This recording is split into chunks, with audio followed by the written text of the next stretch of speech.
100 hours, and Russia reinforces its Mediterranean fleet. AFVN News compiled from commercial and military news agencies with Army Specialist Bob Lawrence. Good evening. The Soviet Union is reinforcing its Mediterranean fleet in the strategic Mediterranean area. Allied diplomatic sources say Russia has quietly massed 26 surface vessels and several submarines in the area. Defense sources also think Soviet ships and planes are attempting to shadow 5 French-built gunboats reported heading for Israel. The gunboats, with missile-carrying capability, could drastically alter Arab-Israeli naval balance in the eastern Mediterranean. Russian ships are reported spreading across the Mediterranean, continuing surveillance on the American Sixth Fleet. The Soviet Union moved much of its fleet out of the same area only 2 months ago, but experts say it wants to keep its Mediterranean sphere of influence, and it wants the U.S. to clear out of the area. Those 5 Israeli-manned gunboats traveling through the Mediterranean from the French port of Cherbourg should arrive in Israel today or later this evening.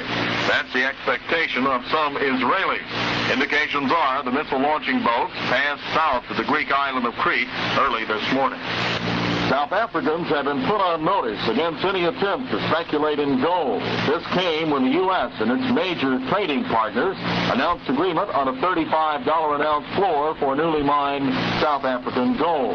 The action came through the International Monetary Fund and applies only to gold mined in South Africa.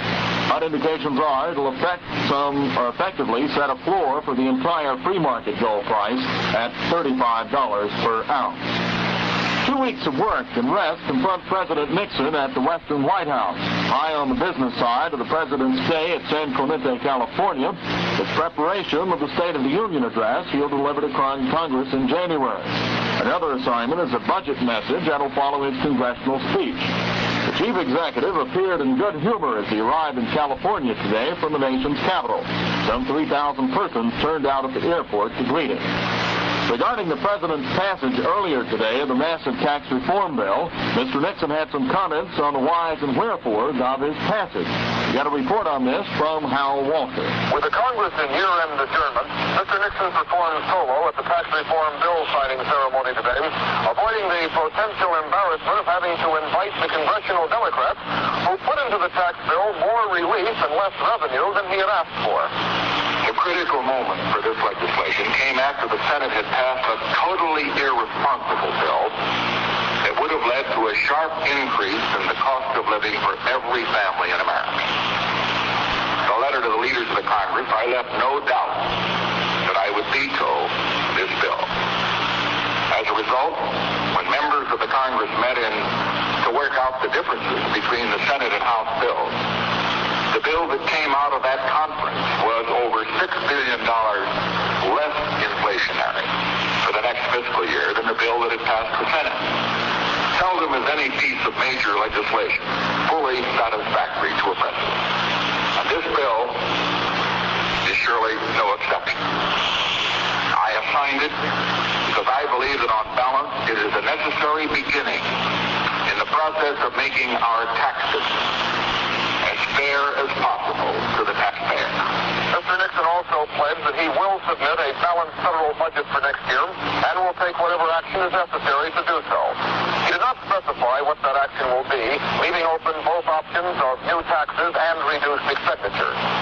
Clearing his desk of other pending matters, Mr. Nixon then signed into law the Coal Mine Health and Safety Act of 1969 and a $69 billion defense appropriations measure.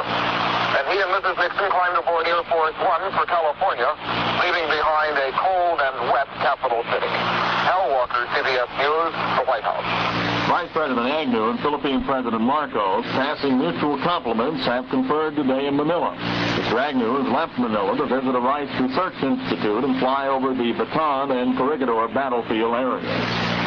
And in the war in Vietnam, 1st Air Cav Division gunships and soldiers, aided by tactical airstrikes and artillery, accounted for 61 enemy killed yesterday in the action in 3 corps. 2 Americans were killed, 2 wounded in those clashes.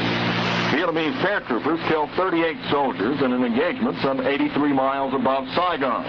Friendly losses in that action were termed moderate. To the hour, that's AFVN News.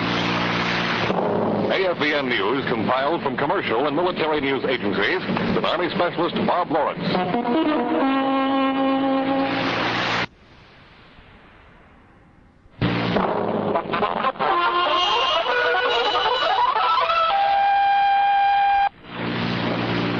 It's 2,200 hours. Rest and work for President Nixon in California. AFVN News compiled from commercial and military news agencies with Army Specialist Bob Lawrence. Good evening. 2 weeks of work and rest confront President Nixon at the Western White House. High on the business side of the President's Day at San Clemente, California, in preparation of the State of the Union address he'll be delivering to Congress next month. Another assignment is a budget message that will follow his congressional speech. The chief executive appeared in good humor as he arrived in California from the nation's capital. Some 3,000 persons turned out at the airport to greet him. The president told the crowd, "We wish you a happy new year, and we hope we can make it a peaceful new year, too." Before leaving Washington, the president completed action on several major bills. Among measures signed was a sweeping tax relief bill, which the chief executive termed long overdue. But he coupled this with a hint of a possible call for new taxes next year because his belief that the measure poses a potential inflationary threat. Also signed by Mr. Nixon was a $69.6 billion measure to finance defense spending in the current fiscal year. At home, a storm moving across the central Appalachians is dumping snow, sleet, and rain over a wide area. And travelers' warnings have been posted for portions of 12 states extending from the Tennessee and lower Missouri valleys to southern New England.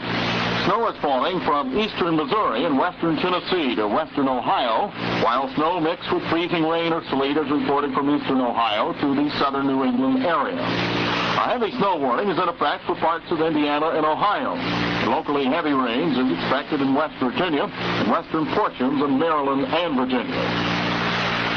Heavy rains and melting snow have sent streams and rivers surging over their banks in Virginia, West Virginia, Tennessee, and Kentucky. Hundreds of people have fled their homes in small mountain hamlets in all 4 states. And Tennessee authorities say at least 3 people have died as a result of flooding in that state. Lee and Wise counties in Virginia and areas along the Cumberland River in Kentucky appear to be hardest hit by the flooding. Virginia State Police say Lee County is nearly isolated with all transportation arteries severed by flooding and landslides. A number of mountain hamlets have been hit. Some larger communities downstream in the path of rising waters have been put on evacuation alert for this evening. By their own account, communist forces in Vietnam are in the midst of a ceasefire. But as CBS correspondent Tony Sargent reports, it's being honored in the breach as well as in the observance. The Allied High Command reports the enemy violated his own 3-day New Year's truce 8 times during its first 14 hours. The truce began yesterday at noon Eastern Standard Time. 4 of those 7 violations resulted in casualties for South Vietnamese forces, with a total of 10 men reported wounded. One other enemy shelling of an American base east of Saigon resulted in light American casualties. So the enemy appears to be repeating his pattern of a truce, except when it suits the convenience of some local commander to break it. Recent enemy activity has been so relatively low anyway that there was really hardly any fire to cease. The South Vietnamese Army in the past 24 hours reports conducting 75 offensive operations of battalion size or larger. Their truce observance doesn't begin until 5 a.m. Eastern Standard Time, December 31st. American B-52 bombers have flown a reported 9 missions in the past 24 hours, probably trying to do as much damage as possible to enemy positions before they have to suspend operations for New Year's Day. Tony Sargent, CBS News, Saigon. Officials in Washington say North Vietnam apparently is planning for the first time to allow U.S. prisoners to receive packages from their families on a regular basis. The officials say they believe the regular mailing will start in February, and each prisoner will be allowed to receive 1 package every 2 months. The Washington officials speculate Hanoi is making the move as part of an effort to counter international criticism.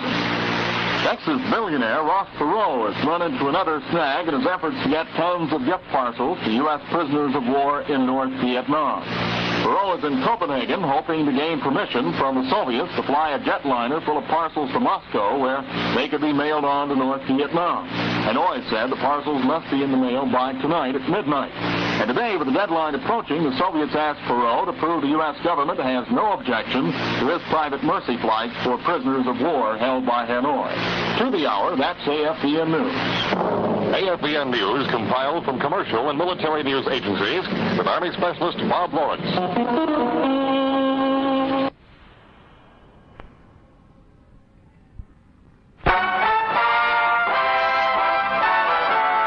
This is the American Forces Vietnam Network. This is Radio 54 AM, 99.9 FM, AFVN Saigon. AFVN with the power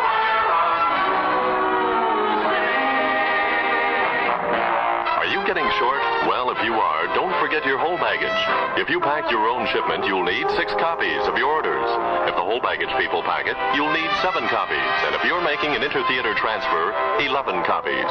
By the way, whole baggage sections in country are called personal property branches, but the mission is still the same.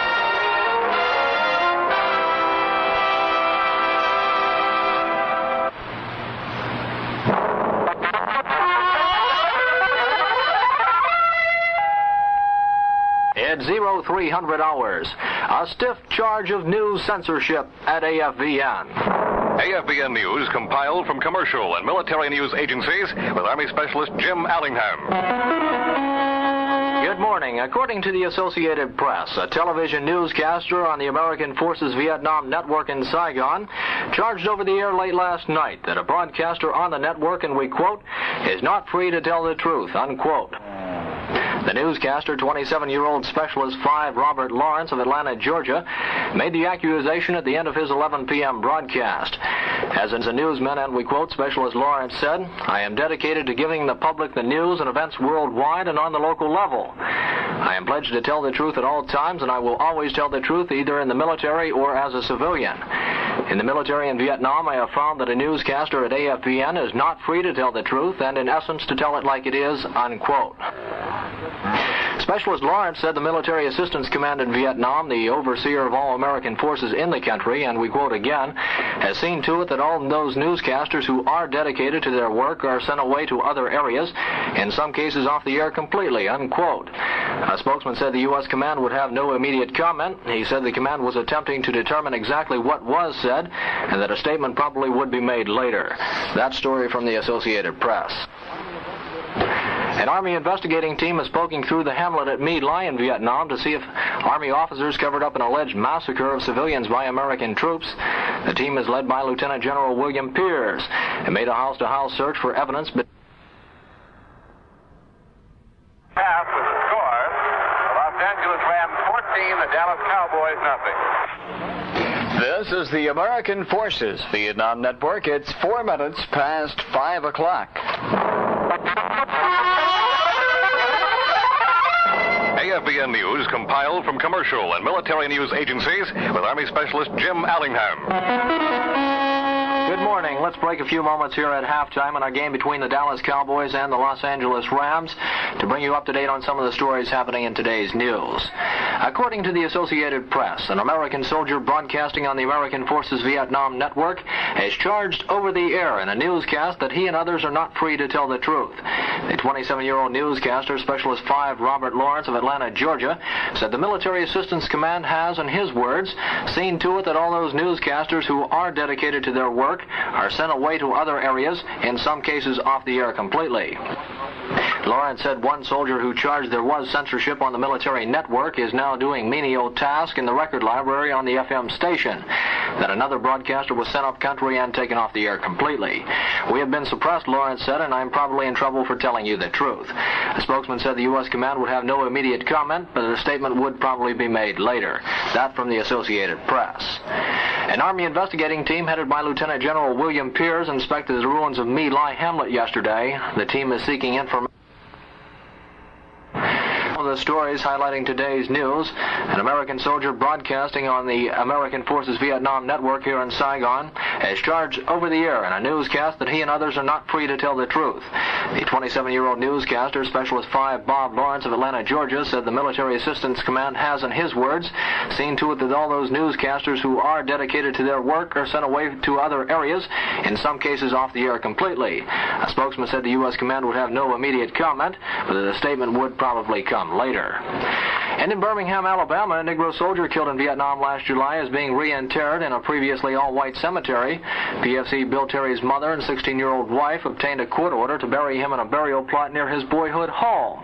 A brief service was planned for midday after the coffin, that is, was removed from the all-Negro Shadow Lawn Cemetery.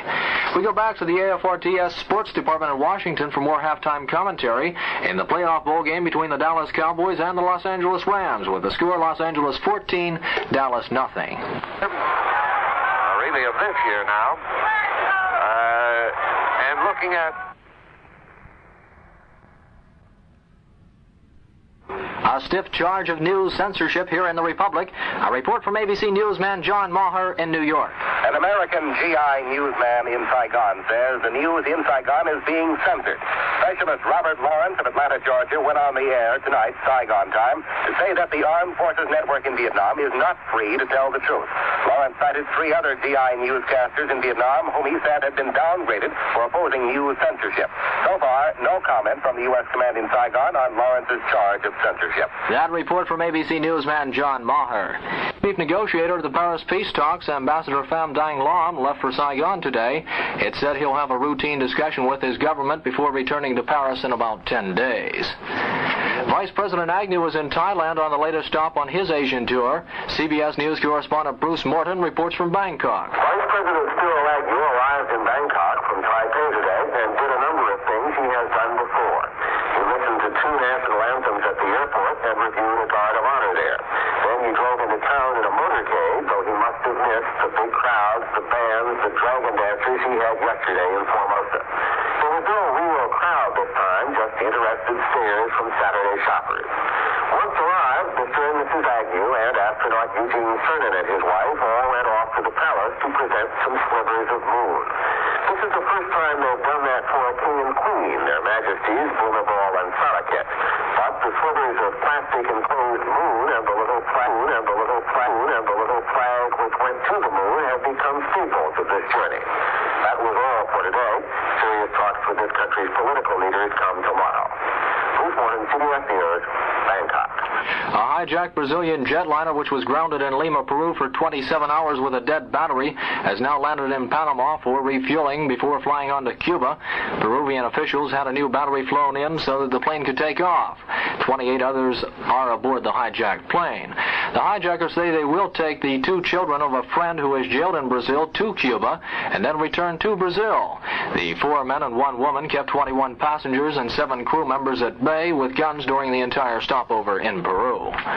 New action in the Middle East, a new Israeli raid into Lebanese territory. CBS newsman Gerald Miller reports from Tel Aviv. An Israeli commando unit moved across the Lebanese border early this morning in a quick reprisal raid for the New Year's Day kidnapping of a Jewish waterman.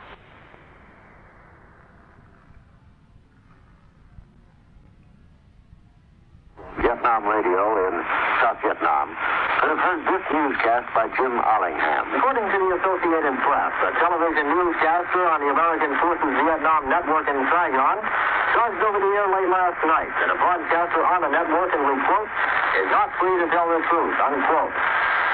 The newscaster, 27-year-old Specialist 5 Robert Lawrence of Atlanta, Georgia, made the accusation at the end of his 11 p.m. broadcast.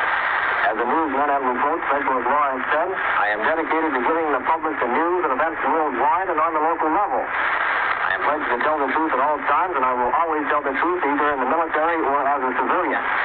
In the military in Vietnam, I have found that a newscaster at AFVN is not free to tell the truth and in essence to tell it like it is, unquote. Specialist Lawrence said the Military Assistance Command in Vietnam, the overseer of all American forces in the country, and we quote again, has seen to it that all of those newscasters who are dedicated to their work are sent away to other areas, in some cases off the air completely, unquote. A spokesman said the U.S. command would have no immediate comment. He said the command was attempting to determine exactly what was said, and that a statement probably would be made later. The night before that newscast, correspondent Frank Mariano talked with Lawrence shortly after Lawrence finished his blast. Bob, why did you do what you did tonight? Well, I've been here for 6 months in the news department, and I've seen the news being suppressed. I've seen it being censored from all levels in our department. I've been told by our officers at MACV and the MACV Office of Information, whom we're directly responsible to, has told us to not use certain films and not use certain stories on the air. And I feel like that after the Mike Maxwell incident, if you're familiar with that he charged AFVN with censorship, that there was time to say something. MACV had an investigation of MACV, and they suggested we would be replaced by competent military personnel, which are the NCOs. And did any one thing kick this thing off? You performed a coup tonight by doing this on the air. What was the reason for that? Most recently, Rick Frederickson has been told that he was going up country. Rick is a very dedicated broadcaster, and I felt like that it was just too bad that he couldn't remain here. He only has 2.5 months in country, and they're sending him out to Entree Island for one of the detachments. And Rick and I work very close together. And the front office has felt like that Rick and I have been working together late, and we're planning the news possibly. So this is, and then a week ago, Hugh Morgan was sent to one of our detachments, and he was told that he had made a statement concerning Vice President Agnew and introducing an Eric Severide commentary, and that he was going up country for that interview, and we know very well that he interviewed Barry Goldwater and asked Barry Goldwater how he felt about the war. And Barry Goldwater, of course, told it like it was. And the interview received unfavorable comments from MAC-OI. And Captain Williams, who's our OIC, told me the other day that Hugh Morgan had left us because MACV had requested he be taken off the air, and he is off the air as a detachment he is at now. Bob, are you telling it like it is? I mean, have you been telling it like it has been when you've been newscasting on AFVN here in Saigon? I say I've tried to tell it like it is. I've been in hot water in and out of it for putting certain films on and for saying certain things that I didn't. In your opinion, Bob, is there censorship going on at Armed Forces Vietnam Network here in Vietnam? Well, I feel that when they tell you not to use particular items, that's censorship as far as I'm concerned. As of now, Lawrence is under suspension from his job, along with Corporal Thomas Sinkovitz, a sportscaster, who allegedly went along with Lawrence's comments on the air. Lawrence is also now in hot water for allegedly refusing to obey a sergeant's order last December. Lawrence has decided to stand court-martial for that instead of accepting company punishment.